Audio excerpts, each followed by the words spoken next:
In 1981, when I was 13, I started keeping this news diary, pretty much from when Ronald Reagan was sworn in for his first term as US president. So I thought I'd compare the kind of headlines President Reagan was making back in Britain in his first weeks in office with the news coming out of the Donald Trump White House, 44 years on. With President Trump, it's been one drama after another, a plethora of executive orders, threats of trade wars, falling out with allies, activities to disrupt the government, a proposal to take over Gaza.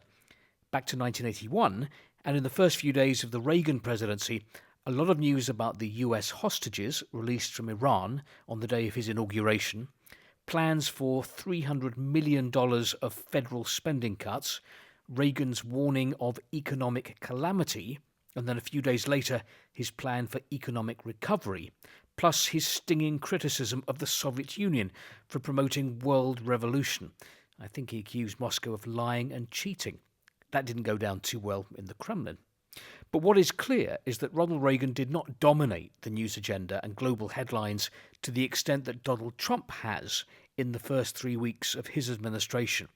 In early 1981, there was plenty of room for other news, other stories, like Rupert Murdoch taking over the Times. That story came out on the day of Reagan's inauguration. Chairman Mao's widow was sentenced to death, though she was given a reprieve. The £1 coin to be introduced in Britain. Big news at the time, although on a recent trip back to the UK, I didn't see or touch coins or banknotes once, not once. Everything was contactless. Times change, and so do US presidents. Mind you, by the end of March 1981, Ronald Reagan was very much dominating the headlines after the attempt on his life.